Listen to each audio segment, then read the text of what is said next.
Okay, you guys see that? Okay. So I think we are ready to go. Let me say a few things, and then I'm going to dive right in on what probably my favorite lecture to ever do, which is sales. We're calling strangers today, live.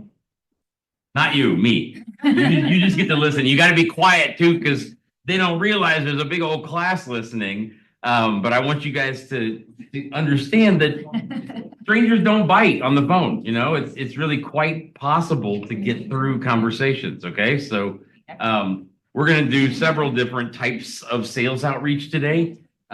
So hang on one second. Let me pull up and see if there's any announcements I wanted to do.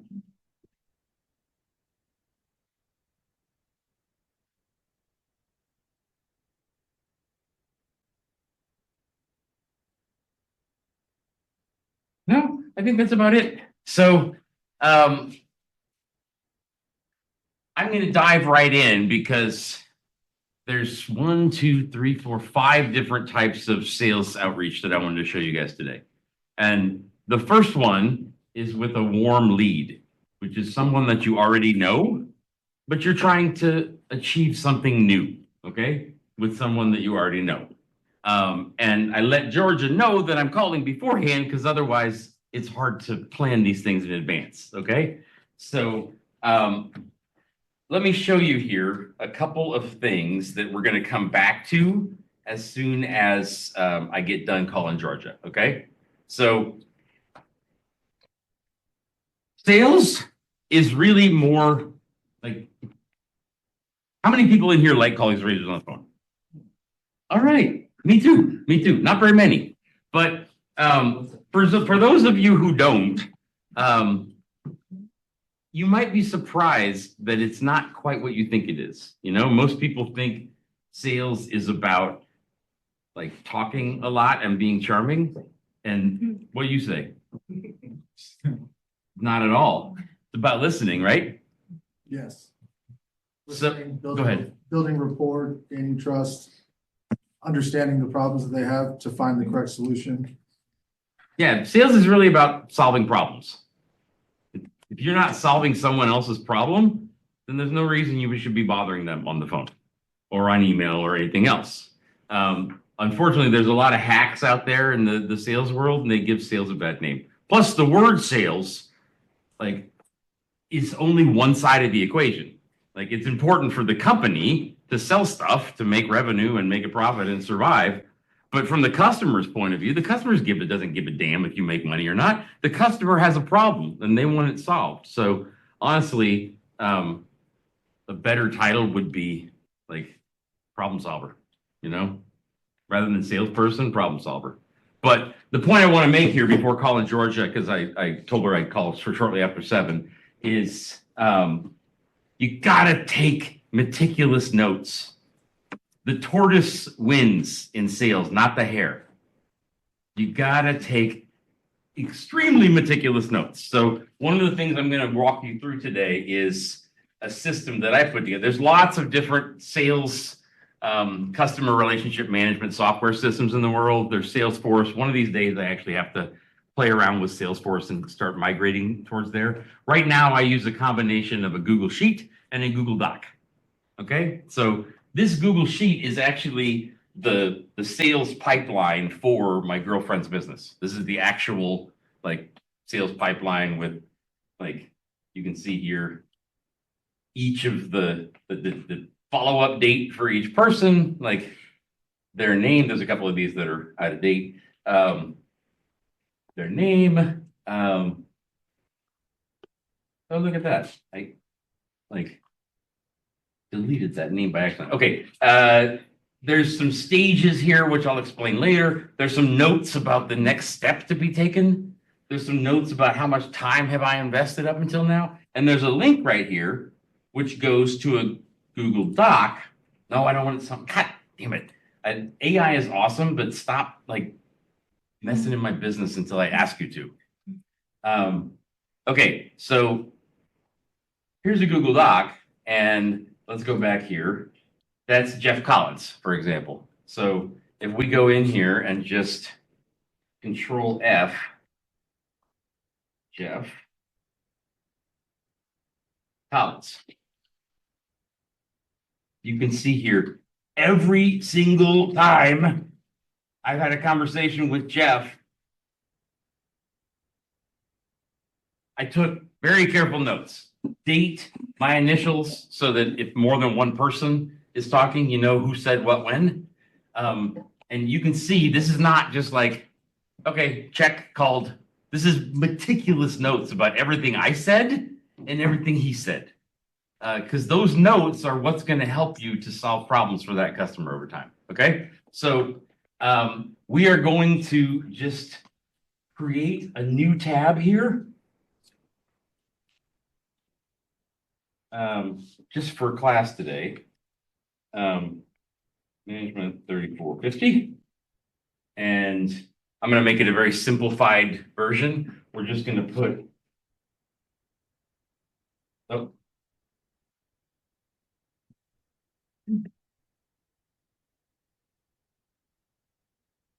next steps. And then we're going to create a new Google Doc.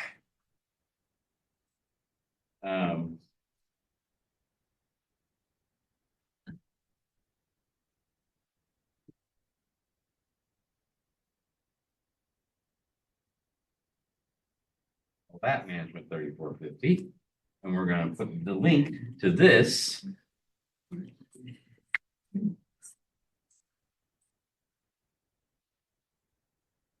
right here.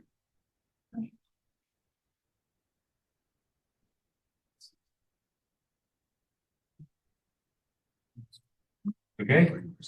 There's a lot more columns that are important, but just for the exercise today, what we need is name, next steps, notes. Right now, there are really no next steps, except that I'm going to call Georgia because that's the next step.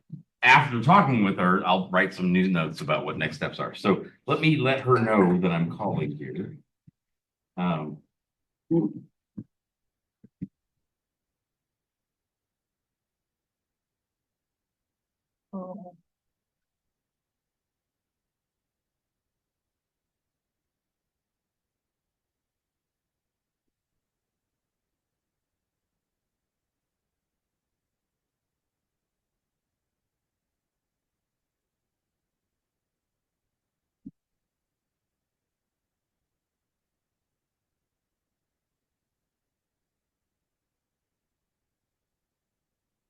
Okay, let me give her a chance to respond for a second. And then I'm going to call Georgia, who is the CEO of B3K Prosperity. Anybody who heard of B3K? So she just said sure, so I'm gonna call her right now, but she is the CEO of an economic development organization in Kern County that works with all different kinds of companies all over the county to try and build jobs, build the economy, et cetera, et cetera. We work together on a lot of different projects, but I'm going to ask her about the stuff from this class because we haven't really talked about that before. So that'll be something new to investigate. Okay. So let's call Georgia and be very quiet.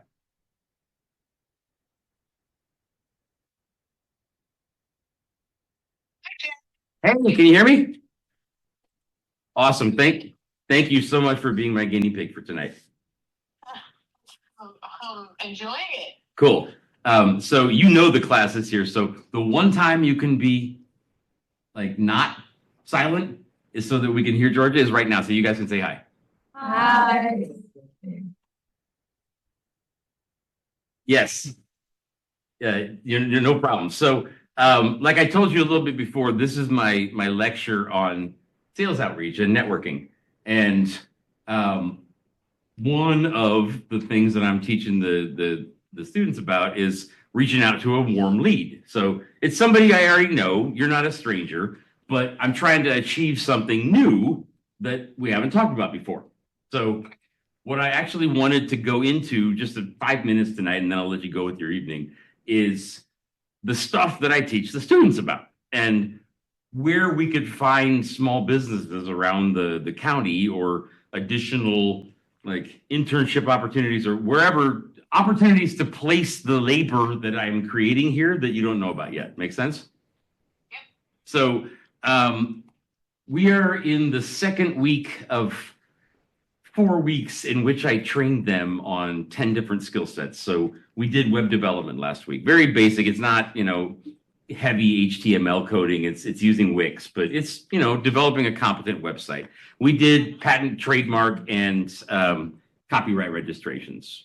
We did social media marketing on Monday. We're doing sales today. I could rattle off 6 or 7 more. So in addition to all the other projects we're working on right now, like I would love to find my students like hourly billable work after this class doing that kind of work. So what do you think? What should we do next? Okay, so let me just ask that back. To find work that involves sales specifically? No, it's like it could be sales, but it could also be social media marketing. It could be developing a website. It could be actually basic financial statement preparation. We're going to do that later in the semester. I'm training them on skill sets that I know every small business manager needs. Yep. So yeah, I mean, basically the ideal, which I haven't run forward with a whole lot so far, is the class is free. They're going to do projects for our accelerator ventures and they are free labor right now. But after the class is over, I do not want them to be free labor. I want them to be hourly billable labor for those kind of projects. So where do you think we should go next with that? We haven't talked about that yet.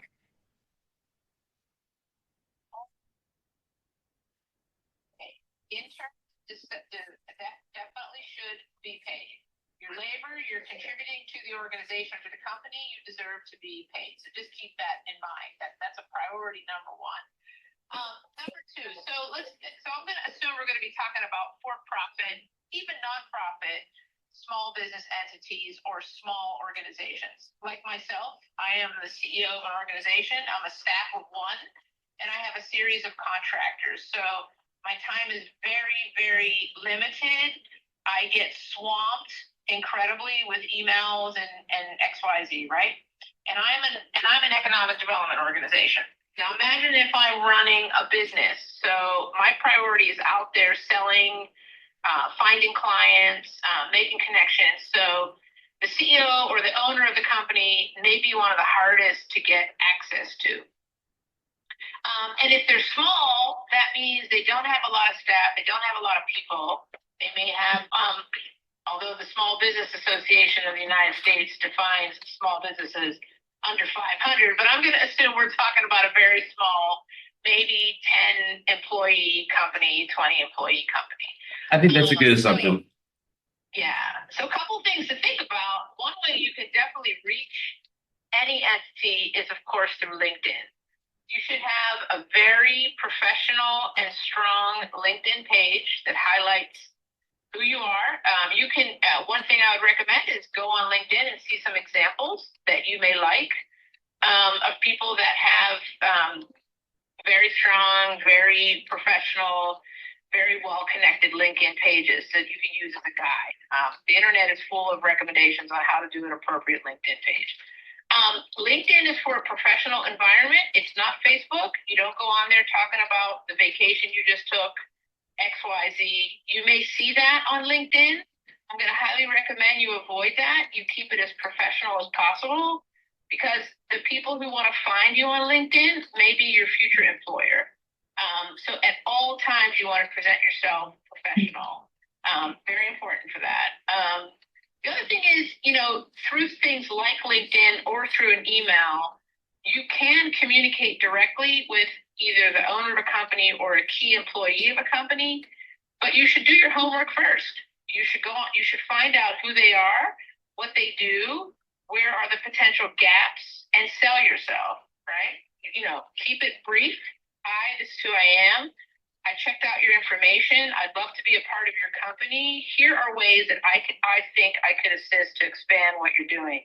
That actually may catch their attention because now you've already thought about them. You already did your research. You're showing them that you've got chutzpah you're there to help them make a difference. So very important thing sort of to keep in mind.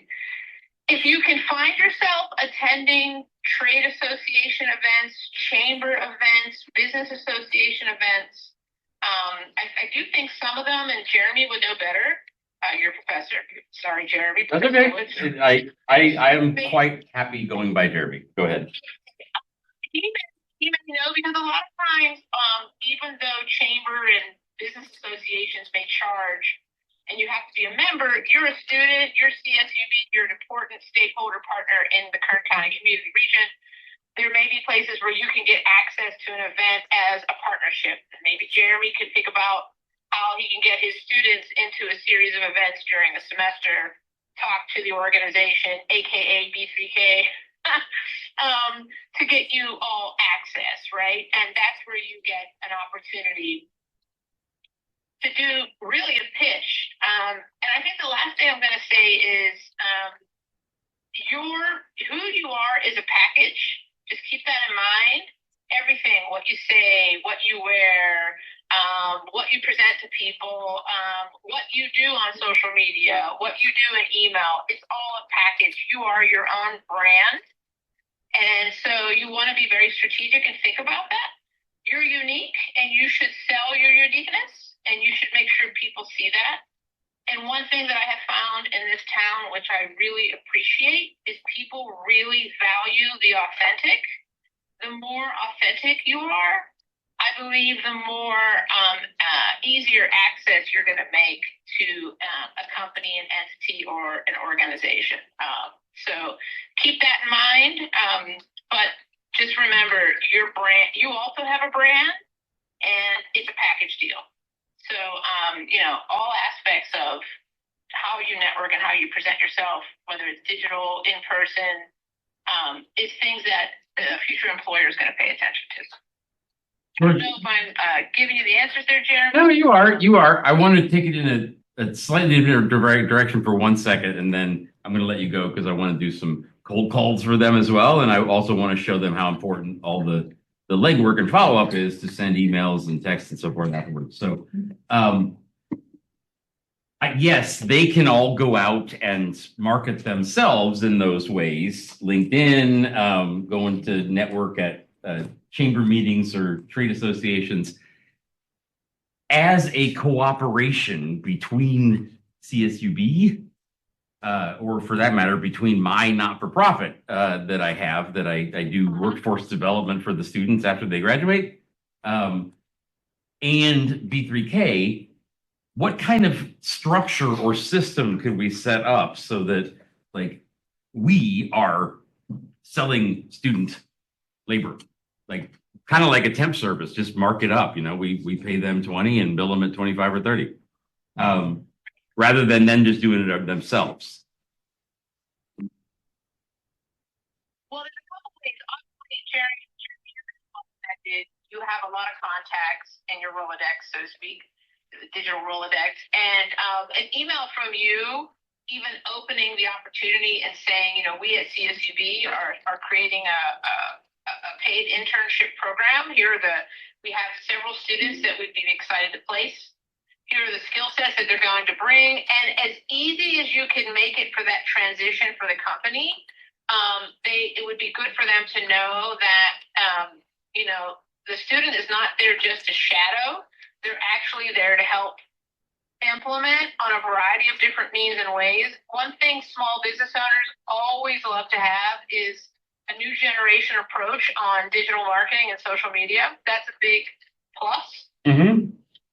And so I think you opening up an email to folks like myself and others in the region, again, for profit, nonprofit, all the above. Yep. And, make it a value statement. Hey, we've got 15 students who are looking for opportunities, and here's the deadline, for you to respond. So you want to also sell it a bit where it's like, oh, if you're going to take this serious, we have a deadline, there's a demand. And I'm sure there is, by the way, but as easiest as you can to transition the students to the companies so that they're ready as much as possible day one. I mean, they're not going to know the culture of a company. That's something that the company's responsible for. Understanding the physical office space, understanding their expectations. Of course, that's very particular to each company. But knowing that they could have, day one, they can have one of your students begin to do X, Y, Z. I think will make it even an easier passage. I think so too. Last question, and you can cogitate on this because it's not a question to decide in front of the students right now, but it is legitimately the next question that I would want to ask in setting something up. I'm almost positive that CSUB will like shrink away from having a student temp building service because they like anything like outside of the square peg, square hole, this culture on this campus like freaks out about. So if I did this through my not-for-profit, would you B3K want to partner on it in some way? Or would you guys want to host some kind of student temp building service? Like obviously it's not a charity. You're marking people up every hour that they work. I might need to find a home for it outside of the university. Right. Well, the thing with us is B3K, we have specific industries that we're focused on. Yep. Of which entrepreneurship is one. There's no doubt about that. But not so specific as I think what you're looking for. I don't know if we would be the appropriate place because it sounds like you're looking to place in general opportunities, not just very, very specific, whether it's advanced manufacturing, aerospace,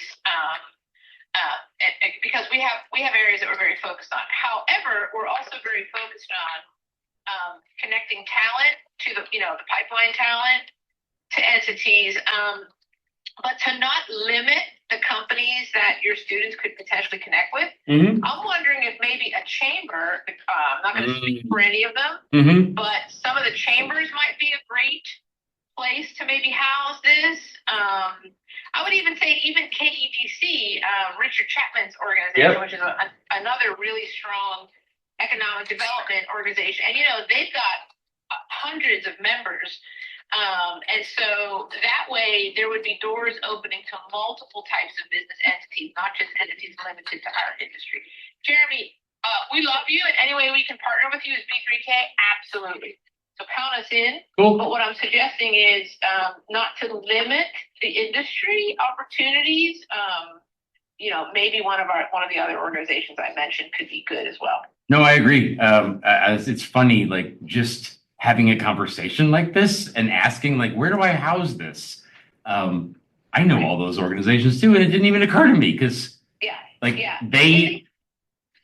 And again, you need to make a pitch too. So on, what is it that you're bringing to? Sure. I think they could be a good start. No, I think that's great. I don't want to keep you any longer. This is a great example for the students. So thank you very much for being the guinea pig for the evening. And I'm looking forward to Dagny's. Okay, thanks everybody, and everyone have a great evening, and good luck this semester. Bye. Thank you. Take care, Georgia. Okay, bye-bye. Does that make sense? So I never mentioned, first of all, I promise you, I did not tell Georgia ahead of time to talk about how important LinkedIn is. I had nothing, I did not tell her that at all. But I also did not tell her that I wanted to talk about trying to start a temp building service where, we pay you guys $25 an hour and we mark you up to 25 or 30. And it's a sustainable business. It's not just the problem with trying to create new opportunities for CSUB or trying to create new opportunities for the community, or really any kind of entrepreneurial opportunity, is that you can't do it for free. Somebody's got to pay for it. And you also have to be practical about the fact that I know damn well that this campus is so freaked out about anything that is not a square peg for a square hole. I will try over time to build this at CSUB, but it could take a decade before this campus is comfortable with doing student temp building. But we could get it going with somebody like Georgia within 6 months. And I haven't mentioned that one to her before yet. So you see how many notes I took here? That's actually just part. I want to make sure that I mention here. Intro email from me. Great. I pushed a bit to mention specifically finding a home for the temp billing entity outside the SUB. Her first reaction was mentioning that they are focused on certain industries. I know that they're focused on certain industries, but like doing sales is kind of, you're like, it's almost like being a detective. You know, you're trying to figure out what the other person needs and wants. And if you poke here or there and you notice how they respond, then you start to recognize what their priorities are. So Georgia might be fine with this, but if I'm going to pitch it to Georgia further, it's got to be like billing you guys specific. Go ahead. You want to?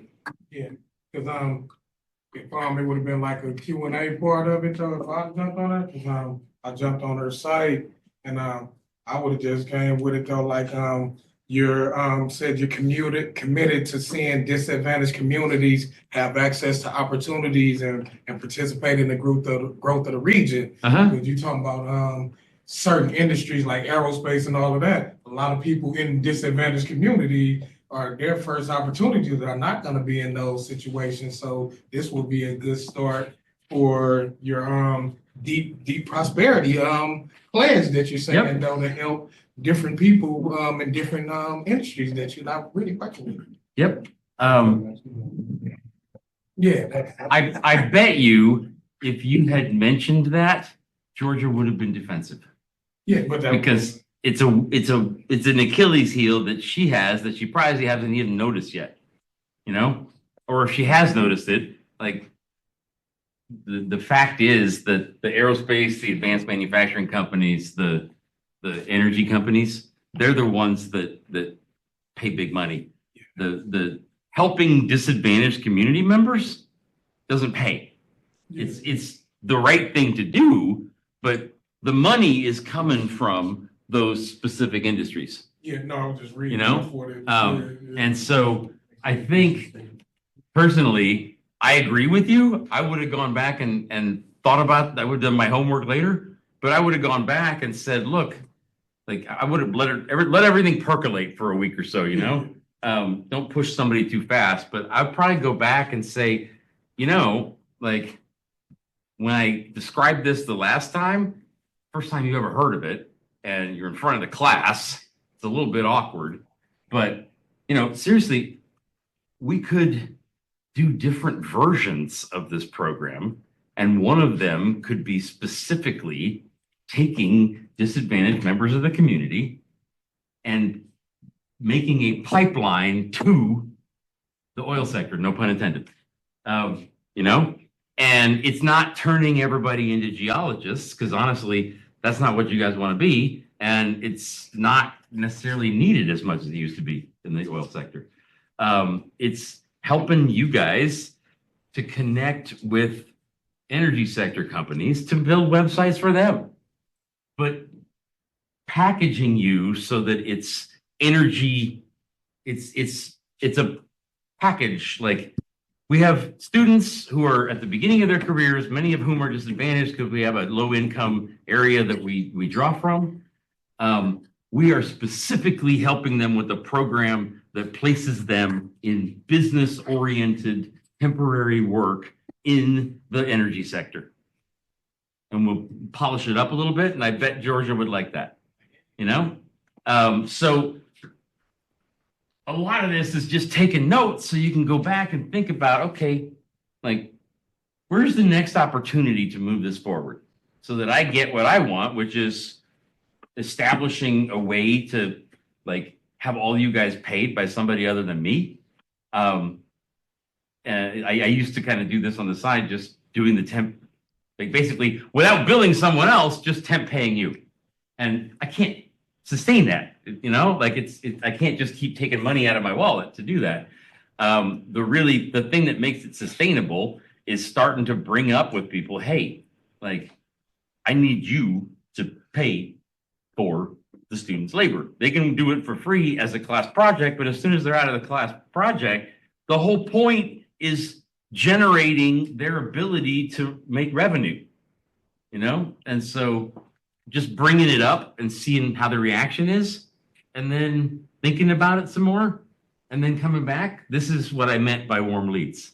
Like Georgia knew she was going to be in front of you, but she didn't know I was going to put her on the spot about like, hey, you guys want to host a temp billing service? And I did it on purpose just to see how she reacts. Make sense? But who was talking more during that call? Me or Georgia? That's what you want. Like, if you're doing all the talking, you are losing in sales. You want to let the other person talk and you want to learn from them. Because if you're not figuring out a problem of theirs that you can solve with whatever it is that you offer, there's no reason for you to be talking. Okay? So let me leave that here for now and go back to next steps and just put what is this 12th today? Yeah. Let's put early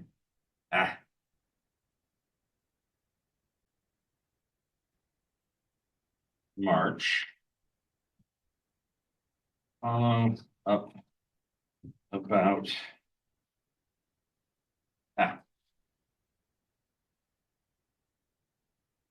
reach out to Chambers, AEBC,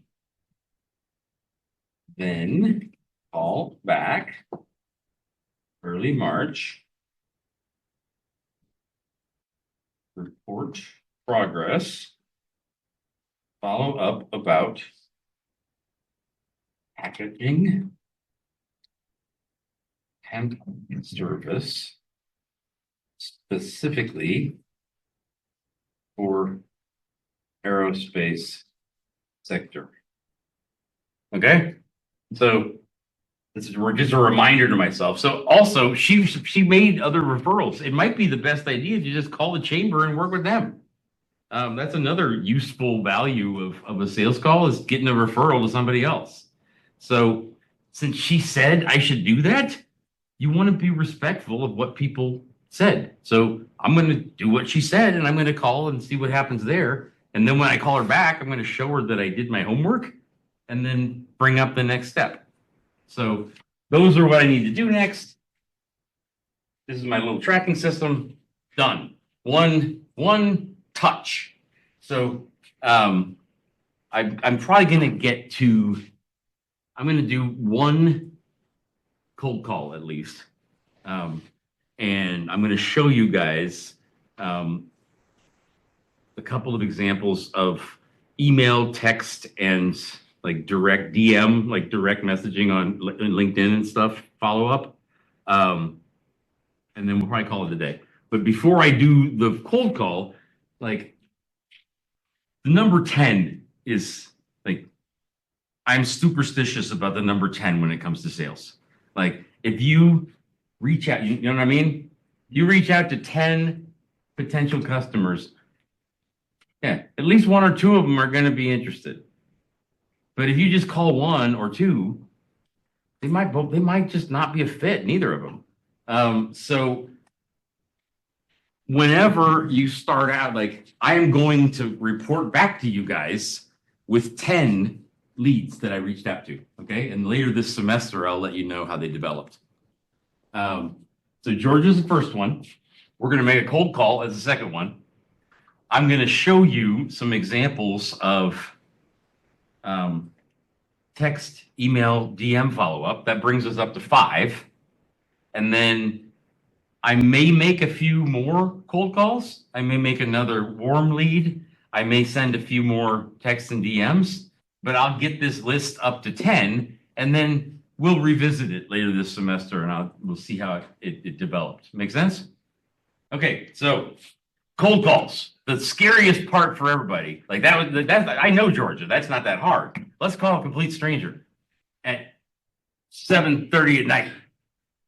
But here's the thing. I do not like, nor am I like teaching you guys about consumer B2C, business to consumer sales.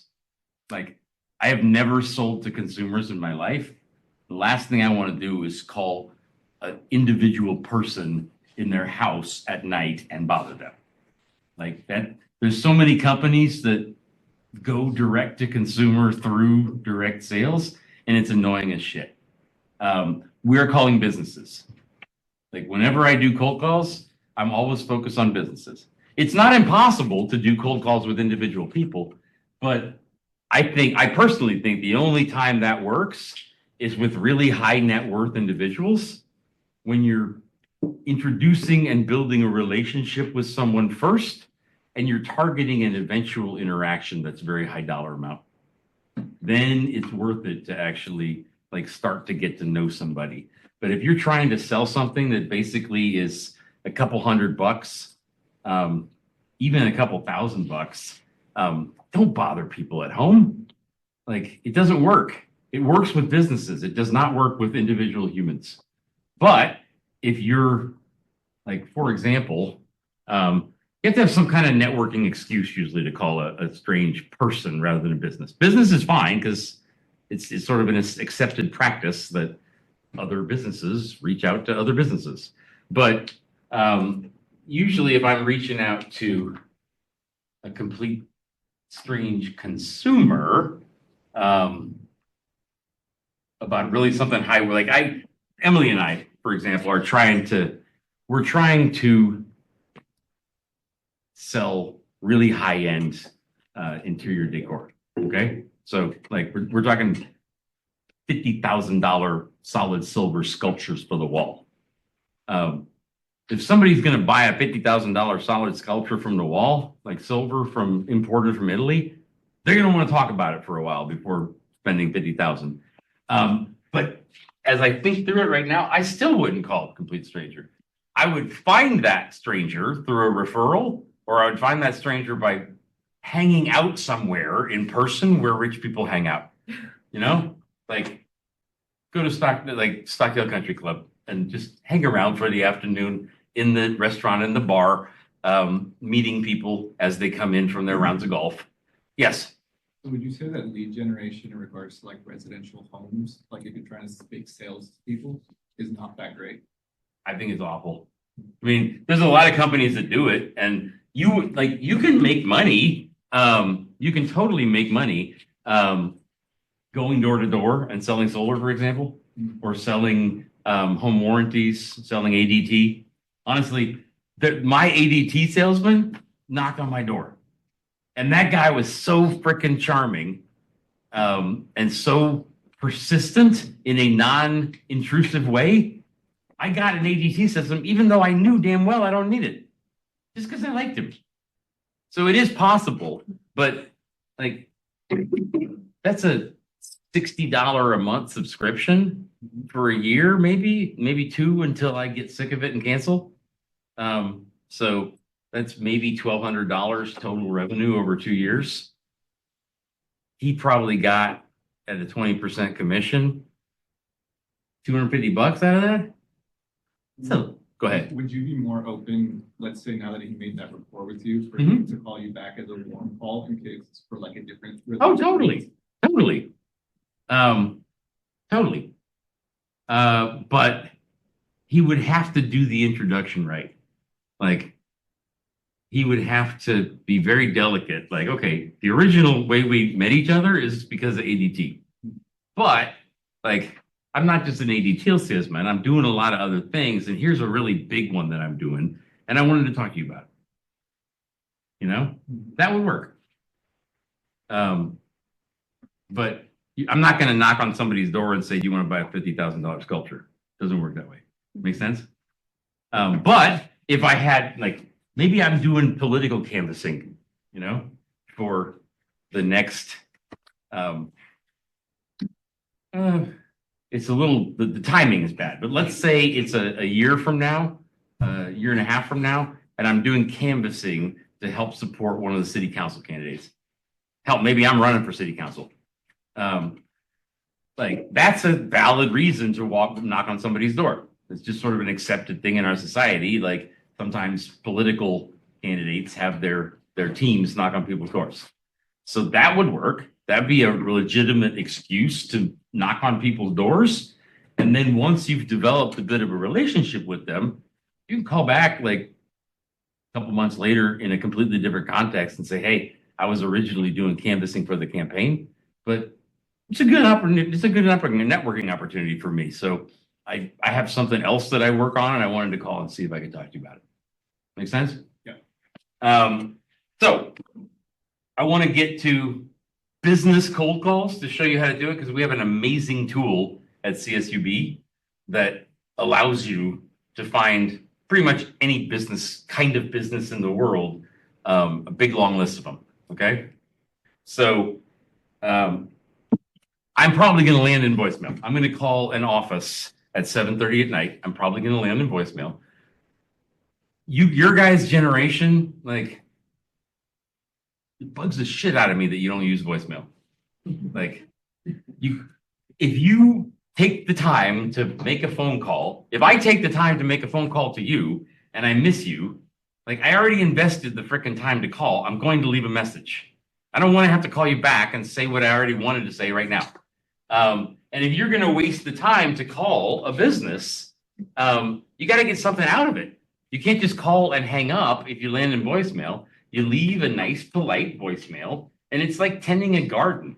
It's like putting seeds in the soil.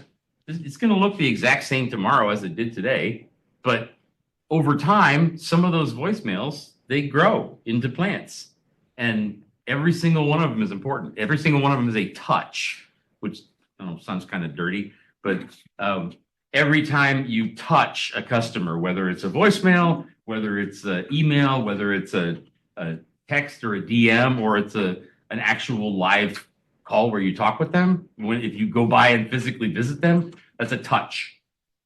They all count as a touch. 10 touches is going to yield something good. Not all of those touches have to be actually having a conversation with someone. They could be a voicemail. They could be a text or an email. You got to have some. You're very rarely going to close any deals without talking with somebody voice to voice. Not if the price is anything like high and worth doing, you know. But it takes a while to catch somebody at the right time when they're ready to have a good conversation about whatever it is that you want to talk with them about. So the voicemails, the emails, the texts, they add up. Okay. Okay. Before we run out of time, library. You guys somewhat familiar with the library's database or the library's website, right? So if you go to library.csub.edu, remember, go to the library website. Every semester, I have students who all they remember is the name of the database, and then they go there in Google, and they're like, I can't use it because it wants me to have a subscription. That's why I told you to go to the library website. If you go through the CSUB library website, we as CSUB pay $5,000 a year as a subscription for this database. If you go directly to the website, they will want $5,000 from you. If you go through the library, you have access because we're paying for the campus. Make sense? Okay, so go to the library website, go to databases A to Z. Click on the letter R for reference solutions, and then click on reference solutions.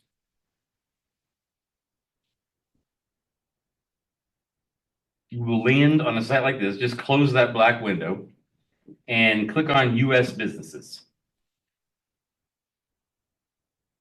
Then go to advanced search. We will actually get back to the quick search later when it comes to doing competitor searches and some other industry research. But for now, go to advanced search.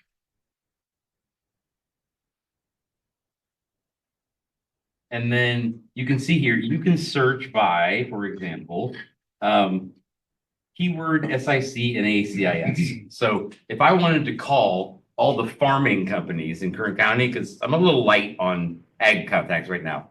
Most of my contacts are aerospace. So if I just type in farm, hit enter.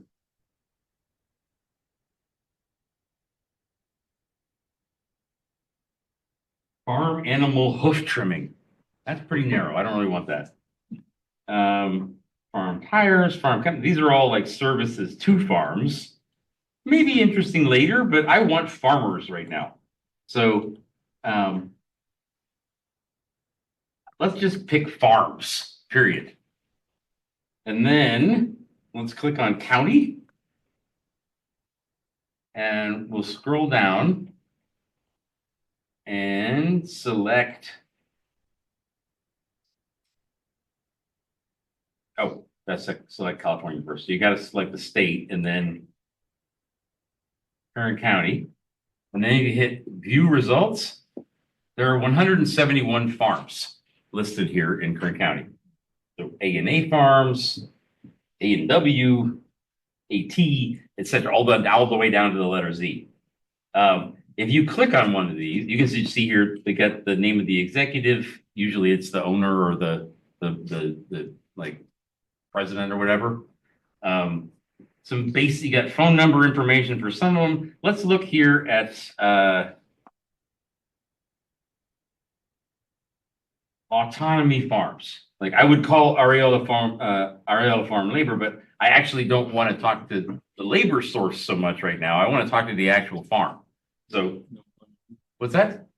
Oh, I thought there was. Hang on. Anton Giovanni, but there's no name there. Let's find one that has a name and a phone number. What? Bolt House is too big. I mean, we could call Bolt House, but this is an interesting thing to illustrate. If you see here on the right-hand side, there's like, what's that? So many of these people. Do you recognize them? Oh, yeah. Isn't this a great database? Yeah. If you see a little like organizational chart here to the right-hand side, or an arrow going up or down, that means it's part of a bigger company. So the arrow going up, if you click on that, it goes to the headquarters location, which is obviously also, it's actually the very next one because this has a down and an up here. So we go down from there. These are all the subsidiaries of that. Make sense? But for my purposes, talking about trying to find opportunities to do small business work, Bolt House is not a small business. You know, I want to talk to a small farm. So how about, J.G. Boswell's huge. is it? Yeah. Privately owned though. How big are they? Maybe 10,000 employees. That's way too, yeah, you're right. What size farm do you want? Well, you know what? Let's do that. I was going to use another example, but that's actually a great question to ask. So let's actually, hang on. Let's go to, there should be a button at the top for revise. Yeah, revise search. And let's just add in number of employees. And we're going to choose, I'm thinking anything less than 100. Okay. That's kind of the size that, actually, I'm going to take out 1 to 10 because the real sweet spot where somebody's got enough money to pay for something, but they're not big enough to have everything figured out on their own already, is between 10 and 100 employees. So if we do that and then click view results again, there's only 48 now. And some of them, it's not perfect. So this is an individual Bolt House location that has less than 100 employees. Okay. But how about this? Donald Valparaiso Farms. You recognize that one? How big? Not big. 40 employees. Okay. So we click on that.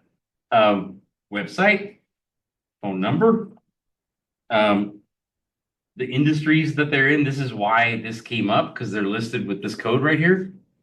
Nailed the employees. Yeah, right? So this is actually an estimate that they don't know the exact number. No, but yeah, and it depends on season too. yeah, but this database is pretty good. If it says 40, it's not going to be 100, and it's not going to be 10. It might be 30, it might be 50 or 60, but it's within an order of magnitude correct. And same thing for the sales revenue. If it says 3 million a year, it's not going to be 10, and it's not going to be 500,000. It's going to be somewhere 1, 2, 3, 5 million. Okay, so useful information there about how big the company is, and then you've got a list. You've got a list of names of owners. Okay, so this one just has Donald's name. You know Donald? You do? Yeah. Okay. If we call him and he answers, should we just say that you're here too? No. I don't want to do that. I'm a sales rep for United Rentals. Yeah. I do. I will not mention you. Specifically government and ag. I will not mention you. Okay. So I'm looking for more farm contacts. You guys got to be very quiet because this is a cold call. Georgian knew you were here, but he's not going to know you're here. Okay. I just wanted you to see that he's not going to bite. Okay. Make sense? Okay.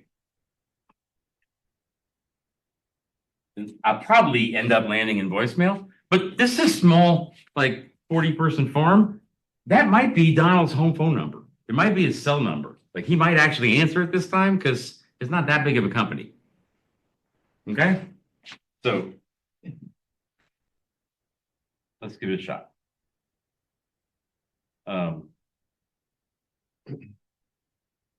Okay, let me just get an idea here. It's always good to do your homework first. And I was going to check out his website, but he doesn't have a website. He just has the domain name like reserved. So that tells me something about the fact that he can probably use your guys' help on websites, if nothing else. So, okay, let me grab the number thing here. 661 858 1122. Okay. Shh.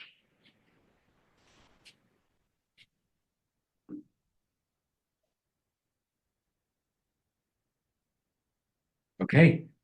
Let's try the toll-free number. That one actually, you know what? I'm going to show you guys how important all of this stuff is. Let me go back to here. I'm going to put Donald Valparaiso 2/12/2025 JW tried 661 number from Reference Solutions got busy.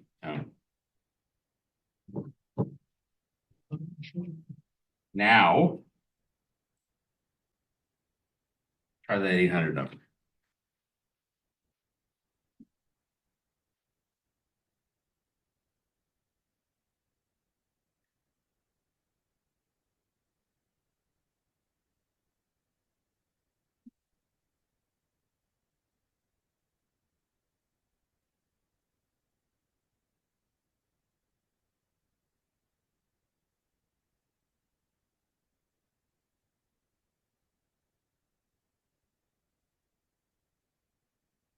Been forwarded to voicemail.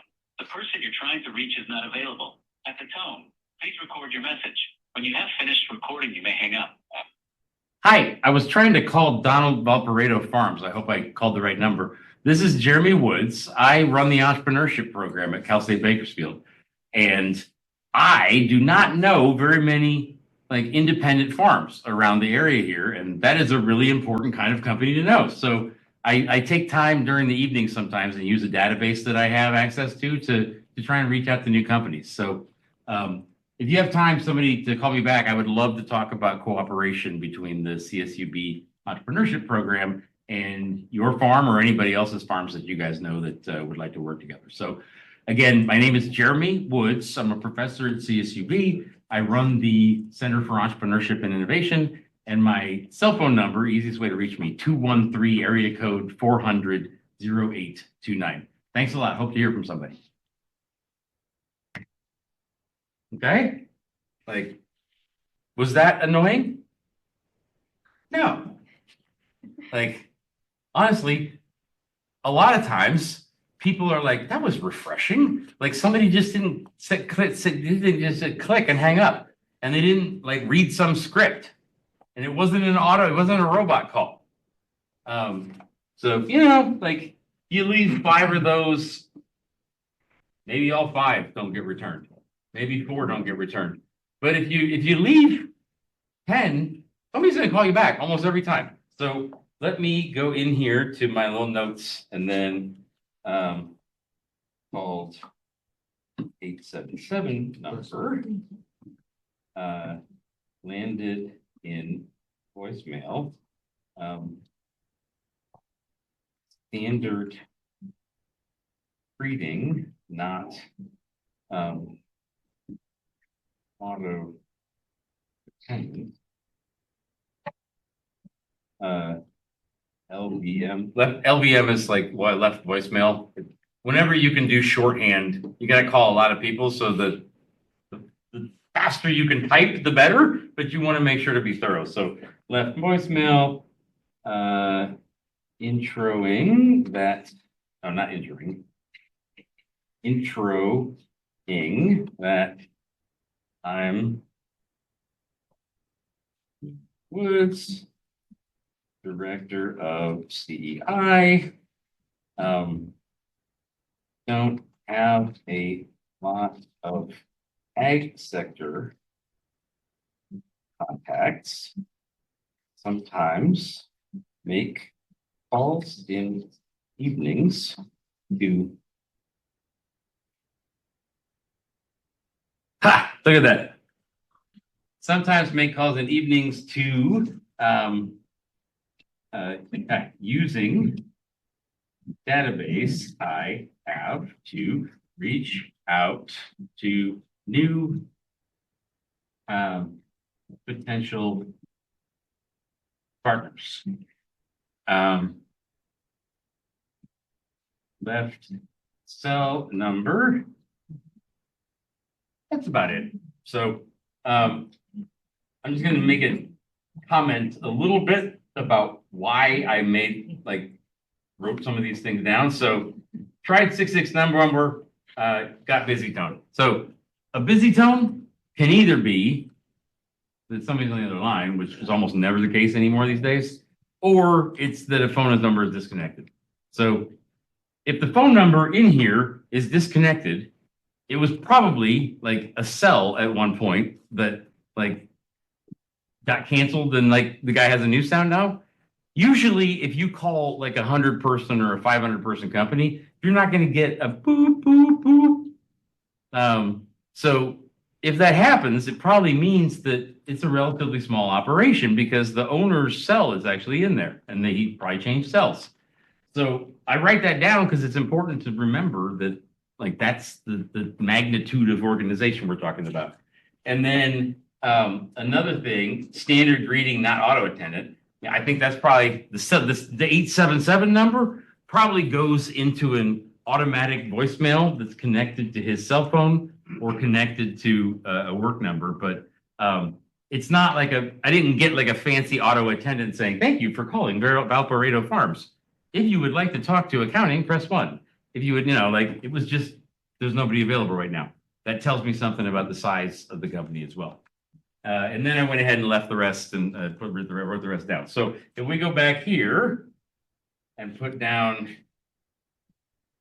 Donald. Normally I would have Donald Valparaiso and then I would have the name of the company, but I'm trying to be a little bit efficient for you guys today. So this is easy. It's always the same document link. But next steps, I'm gonna put, wait until summer. Try again. I'm just gonna wait, you know?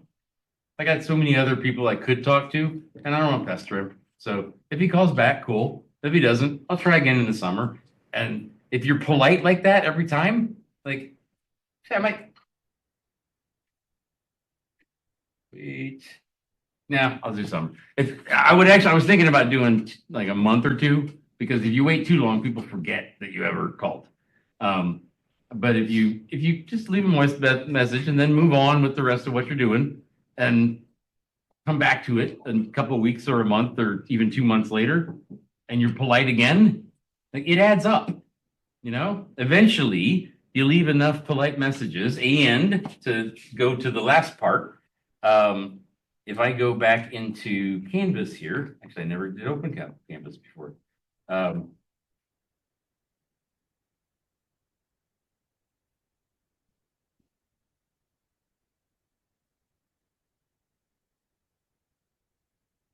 And I go in here. Go down to sales outreach and social media marketing. And then I open up this text LinkedIn email follow-up. This is actually an example from last semester when I was actually using Emily's import business as the example rather than the CSUB program.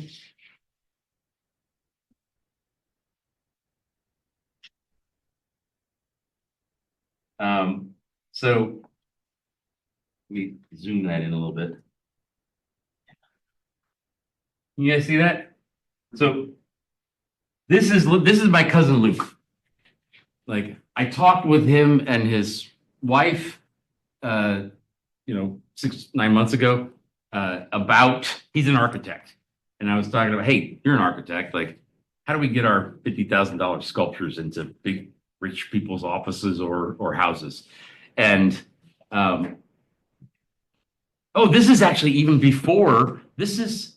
We were still just talking on Zoom at a family. We have like family Zooms once a month. We were talking on the family Zoom, and I mentioned Emily's business, and then this was the first text to follow up and say, hey, like I'd love to talk more about it sometime. And then we ended up talking. He gave me like 20 different referrals that we're now like in the process of following up with. Richard. This is unfortunate. This guy's actually dead now. But he used to be the head of the Wine Growers Association. I knew him like relative. I didn't know him well, but we met a couple times and talked on the phone, and he's a really great guy. And we were thinking about trying to place some of the silver company makes really nice wine decanters that are solid silver, silver goblets for the wine. We were trying to place those into like winery tasting rooms. So I was going to try and follow up with him about that. That didn't go anywhere because, so it's not always the case that you're going to, I may seem flippant, but I'm going to be dead before we know it. Maybe before the end of the semester, probably not, but you never know. And life for everybody else goes on. So anyway, this didn't go anywhere, but this did. This is actually a DM that I sent. Sarah Hendrick is actually the head of, she is the contact point in CSUB for the Alumni Association. So she works for CSUB, and her job is maintaining the Alumni Association. And I was surfing through LinkedIn to see who had interior decor or interior decorating. I can't remember what I typed in as a search term, but I was going through LinkedIn and I typed in interior decorating. I'm just looking like, who do I know that is involved with interior decorating that I didn't even realize? And she came up, and she was actually connected to somebody else that we were trying to get in with. So I sent her this message. She got back to me She wasn't very much help in that case. Like she didn't really, like it says it on her profile, but she wasn't really that into interior decorating. So I may go back to that sometime because she knows a few people that I might want to follow up with, but didn't go very far. But you never know which one's going to pop. So I sent that DM, and then down here you'll see this is a follow-up email that I sent to a little boutique here in town that I had sent an email to a while back, just following up with some additional examples. Didn't hear back from them. Mike, I heard back from. We eventually finally set up a meeting, and Emily went with me. It didn't go very far after that, but we got a meeting out of it by sending the email. And you see here 1, 2, 3, 4, 5, 6, 7. I did the warm call and the cold call. We still need 3 more. So if I had more time tonight, I'd probably do 1 or 2 more warm calls and a cold call. You always want to have a balance. If you're just talking to warm calls, you don't have new stuff going on. You're just recycling the same people that you know. But if you're always making cold calls, you're not leveraging the low-hanging fruit. You want to talk to people you already know and do business with them before you have to build a whole new relationship with a stranger. And it's really easy for people that don't like talking on the phone with people to just do email, DM, and text. You're never going to get very far without actually talking with people with your voice. But voice calls are time consuming. That's really easy to send out really quickly. So you also want to have a balance with that, because sometimes it actually helps more to send an email than to catch somebody on the phone if they want to deal with it quick too. They don't want to actually be bothered by talking, but they do want to respond. So you want to have a balance and a mix there. Make sense? How did I do? You're a salesman. Okay. Yeah? How can I improve? Yeah, not bad. So a lot of these, and like when you're propositioning something. Yep. You have to add the value that your deal will have to them. So like when you're talking about like, oh, the decanters and stuff, like you have to be like, we have custom, one of a kind, beautiful, like whatever decanters imported from this place that would add an aesthetic to your facility that might attract new people. Mm-hmm. And because if you're just like, hey, we have this stuff, you want to check it out, they're probably going to be like, not really. 99% of the time. It has to feel like they're getting equal or more value out of the deal, especially in cold calls, or they're not going to talk to you. Completely agree. I am not the best at everything in sales. I am an awesome opener. I'm not necessarily the best closer. So I usually get a lot of points just for being friendly, charming, and kind of like charismatic. But I neglect that a lot of times in my own sales efforts. Get down to the frickin' point about what do I have to offer you that helps you. And I don't do it enough sometimes. Thank you. It's a really good point. So we're almost done. I'm gonna call it a night, but I do want to mention a couple other things on this same topic. There's a really great book called Let's Get Real or Let's Not Play. You read it?